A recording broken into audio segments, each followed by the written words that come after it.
संसद का विशेष सत्र बुलाए जाने के साथ ही भारत के संविधान से इंडिया शब्द को हटाने की मांग को लेकर बीजेपी नेता बेतुके बयान दे रहे हैं।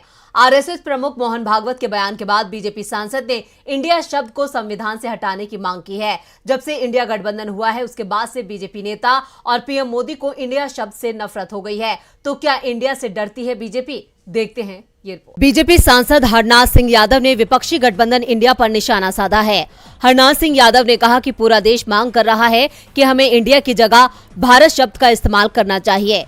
उन्होंने कहा कि अंग्रेजों ने इंडिया शब्द को एक गाली के तौर पर हमारे लिए इस्तेमाल किया, जबकि भारत शब्द हमारी संस्कृति का प्रतीक है। हरनाथ सिंह यादव ने इसे लेकर संविधान में बदलाव की मांग की। उन्होंने कहा कि मैं चाहता हूं कि संविधान में बदलाव होना चाहिए और भारत शब्द को इसमें जोड़ना चाहिए। इस पर आम आदमी पार्टी के राज्यसभा सांसद संजय सिंह ने पलटवार किया है। संजय सिंह ने आरोप लगाया कि बीजेपी दलितों और अंबेडकर से नफरत करती है। उन्होंने कहा, मैं बार बार ये कह रहा हूं कि आरएसएस और बीजेपी इस देश के करोड़ों दलितों और बाबा अंबेडकर से नफरत करती है। उनके मन में इनके लिए घृणा है। बाबा साहब ने संविधान में लिखा है कि इंडिया ही भारत है। मैं बीजेपी से पूछना चाहता हूं कि आपको बाबा साहब से नफरत क्यों है?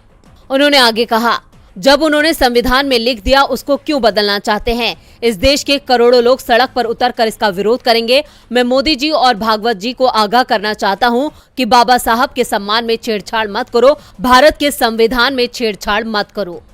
कांग्रेस महासचिव जयराम रमेश ने राष्ट्रपति भवन से आए एक निमंत्रण में इंडिया को लेकर ट्वीट किया है। उन्होंने लिखा है, तो ये खबर वाकई सच है।